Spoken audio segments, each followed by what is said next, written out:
parce que j'aimais bien Lemmy parce qu'il s'inscrivait dans la tradition du rock'n'roll pour, on va dire, pour ouvriers, pour hommes pauvres, pour qui le rock'n'roll était l'expression quand même d'une certaine insoumission, d'un certain rapport à la vie brutale. Propulsé en 76 par Lemmy, fils de vicaire, Filthy Animal Taylor et Fast Eddie Clarke, Motorhead s'installe dès son origine comme le groupe le plus barbare du monde. Avant d'être roadie pour Jimi Hendrix, Lemmy, son leader, a joué pour les Rocking Vicars et a tenu la basse dans le groupe culte des bikers anglais Hawkwind. Avec Motorhead et son premier single White Line Fever, la fièvre du rail de coke, Lemmy devient en 76 l'Attila du rock.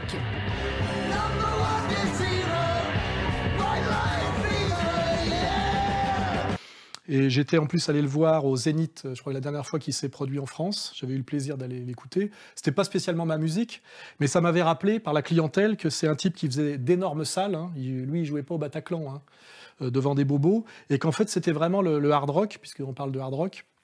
C'était vraiment la musique du prolétariat européen, hein, de la musique du petit blanc pauvre. Et là, on voyait ce qui était assez émouvant. Des générations de types habillés en noir avec des t-shirts la mort, là. On voyait des gros mecs à moitié chauves de 60 ans et des petits jeunes de 18 ans, avec à peu près tous cette espèce de look européen qui a à voir avec le hard rock, et qui est une esthétique et une sociologie dont on parle assez peu, parce qu'en fait, c'est pas débranché. Et Lemmy était un peu l'espèce de statut du commandeur, de cette tradition du rock'n'roll un peu brut, un peu simple, un peu assoumis, basé sur jouer de plus en plus fort, sur des riffs assez simples.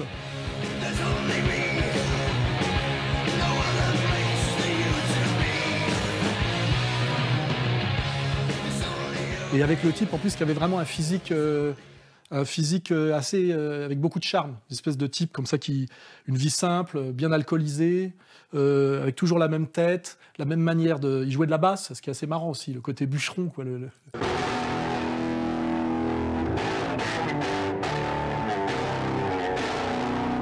Et puis aussi, il avait un certain goût pour la collection de certains objets qui pouvaient nous le rendre assez sympathique dans son insoumission à l'idéologie dominante.